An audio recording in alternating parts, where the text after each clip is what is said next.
सन्माननीय व्यासपीठ,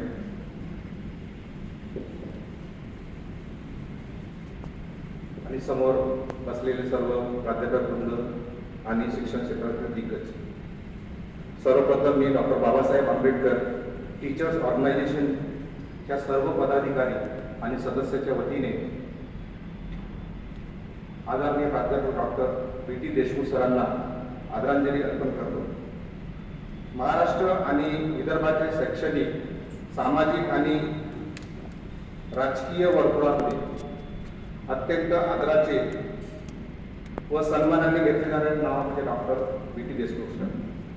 आम्ही सन 1991ला जेव्हा प्राध्यापकी पेशामध्ये आलो त्यावेळी नेट सेटग्रस्त प्राध्यापकांची समस्या खूप होती आणि त्यावेळी डॉक्टर पी.टी. देशमुख सर नागपूरला बऱ्याचदा भाषणाकरता यायचे आणि आम्ही त्या भाषणाला जायचो आणि त्यांच्या भाषणातून मला असे जाणवले की त्यांचा दृष्टिकोन अभ्यासक्रम पूर्ण करणे इतका नसून विद्यार्थी व शिक्षक यांच्या सर्वांगीण विकासाकरिता शिक्षण व्यवस्थेतील प्रश्न असतील किंवा शिक्षकांची होणारी पिळवणूक असेल, वेळेवर न मिळणारे वेतन असेल, सेवासारखीची अनिश्चितता असेल, ग्रॅज्युइटी असेल, पेन्शन असेल इत्यादी विषयाकरता विषयामध्ये त्यांनी हात घातला आणि या शैक्षणिक त्रुट्या होत्या त्यांनी जवळून बघितलेल्या होत्या. त्यामुळे त्यांनी शिक्षक चळवळीची उभारणी केली, नुटा या संघटनेची स्थापना केली.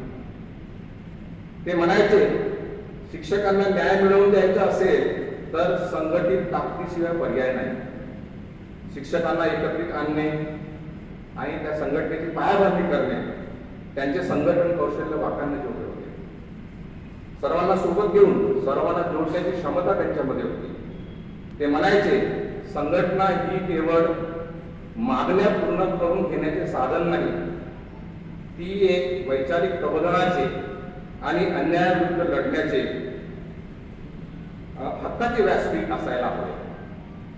विद्यापीठाच्या कायद्यातील सुधारणा असो, शिक्षकांना सन्मानजनक निकषांनी देणे, सेवा सुरक्षित करणे इत्यादीवरील त्यांनी केलेले परिश्रम आपल्याला आज लक्षात येते. सलग 5 वेळा म्हणजे जवळपास 30 वर्ष शिक्षक मतदारसंघातून आमदार म्हणून विधान परिषदेवर निवडून येणे, यावरून शिक्षकांच्या त्यांच्यावरचा प्रचंड विश्वास आपल्याला दिसून येतो.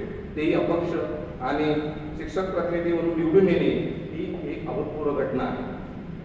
संघटनेचा एक व्यक्ती शासनाच्या धोरण ठरविण्याच्या प्रक्रियेमध्ये गेला की शिक्षकांचे आणि समाजाचे बरेच प्रश्न मागे लागतात हे त्यांनी केलेल्या कार्यावरून आपल्याला लक्षात येतं. ते एक आदर्श लोकप्रतिनिधी होते. त्यांची साधी राहणी, उच्च विचारसरणी, कुठलाही गुण असं नाही व जोमाने कार्य करण्याचा आत्मविश्वास त्यांच्यामध्ये दिसून येतो. त्यांचा पारदर्शी कारभार, आमदारकीच्या कुठल्याही निधीचा वापर आपल्या स्वतःच्या स्वार्थासाठी त्यांनी केलेला नाही. शिक्षकांमध्ये वैचारिक जागृती निर्माण करण्याकरता नुटा बुलेटिन सुरू केलं, त्याचं संपादन केलं.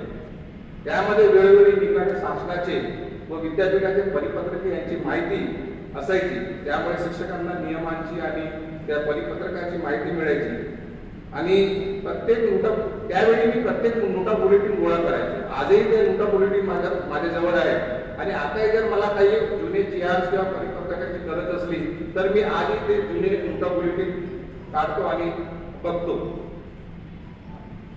आज आपल्यासमोर बरेच शैक्षणिक आव्हाने आहेत. नॅशनल एज्युकेशन पॉलिसीची अंमलबजावणी झालेली आहे.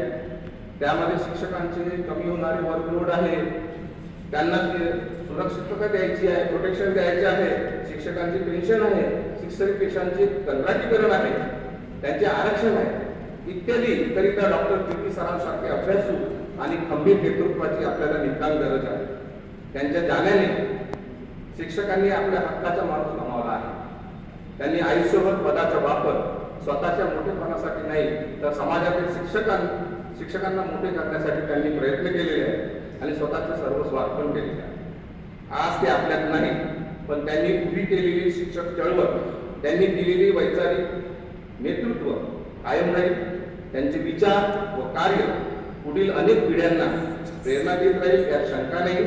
त्यांच्या पावन स्मृतीस व त्यांच्या ऐतिहासिक कार्यास doctor Babasaheb Ambedkar teachers organisation या संघटनेच्या वतीने कोटी कोटी प्रणाम व विनम्र अभिवादन व त्यांना पुनश्च विनम्र श्रद्धांजली. शेवटी मी आयोजकांनी मला बोलण्याची संधी दिली त्याबद्दल मी त्यांचे आभार मानतो.